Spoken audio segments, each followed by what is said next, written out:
Hey guys, what's up? My name is Ronan Vico, and this video I'm going to show you something new at Power Automate Desktop. You can have now Power Apps Canvas as a front end for your flows at your own machine. So basically, as you can see here, I have this Power App, and when I click this button, it will call my local subflow at Power Automate Desktop. Check it out. When I click it, I will have like an output made by the Automate Desktop flow. That's so cool, right? Here at your Power Automate Desktop Flow Studio, you will have this new action called Run Power App. It's at preview, so take care.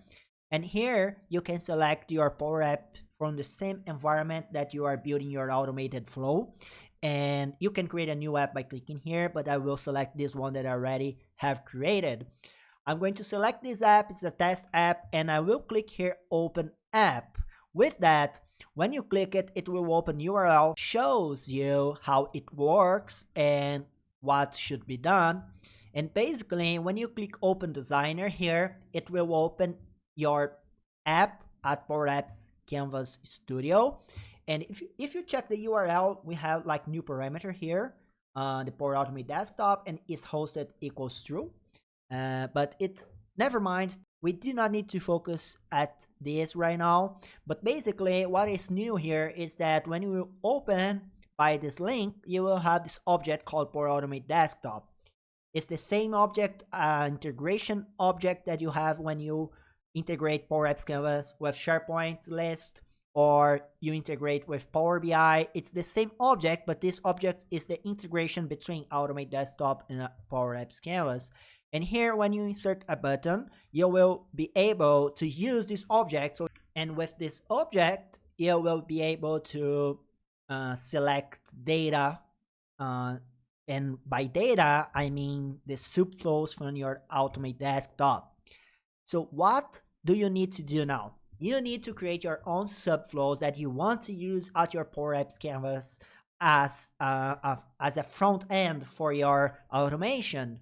So here you will click new, and instead of using global, you will need to use local. Okay, so local subflow add numbers. I will use just this example just as an example here, so we can understand what is going on. And at this subflow, this local subflow, I will create new input and output. The input will be like input number, okay, and the output will be an output number, so output number. And basically what I'm going to do here, I can do whatever I want at my desktop flow, right? So I can like open browser, check for files, open Excel files. Anyway, I just want to set a variable here as an example. So I will set my output as the input number, adding like the number 1. So if I insert 1, I will receive a 2 as an output, and so on, right? With that, I have a local flow. I have a warning here because I'm not using the subflow, but it's okay because I will use it just at Power Apps Canvas, so I can ignore it.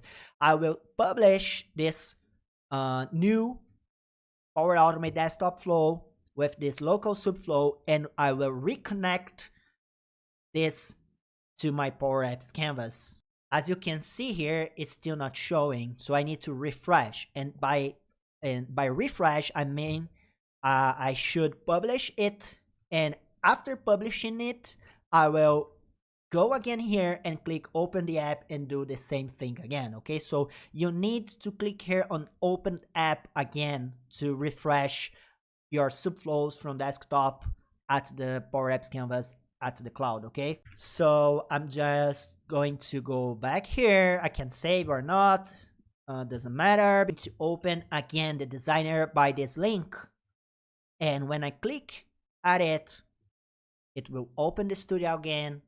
But now it will be refreshed the data from our local flows and our Power Apps Canvas. So now if I go to my button and I just type Power Automate Desktop, you can see that I have this local subflow add numbers, the same, okay, the same as we have right here. and now I can use the input and get the output. So I can, for example, set a variable here called var result with the result of calling the Power Automate desktop local subflow add numbers with the input number 10. And so setting this variable with the result of this flow, we will have an object, actually, not the value, because we can have multiple outputs, right? So at this text label right here, I will insert my variable var result and dot output number. So I'm accessing this specifically output because, as you know, we can have like more than one. We can have multiple outputs and multiple inputs on our flows. And with that, if I click here, right, on the button, as you can see, nothing happens. So the properties from the input, the output of the flow, it's been shown, but we cannot use it. So to test it will be a little bit harder, you know, because you cannot test it at the studio. So how can I make it work so I can see if it is actually working? I will save it and publish, and yes, you need to publish it and use it, publish it version at your Power Automate desktop. This is the last step. Calm down. You just need to go to your flow now, to your Power Automate desktop flow, and run the app. Exactly, you need to run the app. So when you click run, this action right here will open your app for you as a front end. You need to log in at your account. So focus on the Automate desktop behind my Power App. When I click this button, it will call the flow. Check it out.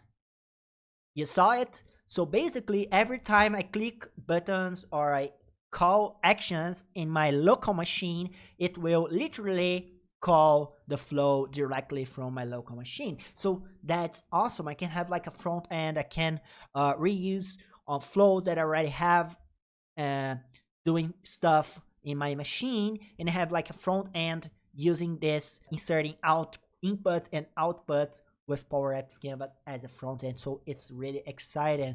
It's at a preview, right? So it's a preview feature. So take care, don't use that at production, but it's something that will be really valuable in the future, in my opinion. Hope you guys enjoyed this tutorial. Please comment down below your feedback about the video. Thank you so much for watching. Consider to share, to hit the thumbs up. You can check the first link at the description, where you get a huge discount using my coupon code in the best Power Platform courses. Watch this video completed, comment down the word strawberry so I will know that you watched the video completed. Okay, so leave your feedback and the word strawberry randomly on your sentence. See you in another video, in another class, and please consider to subscribe.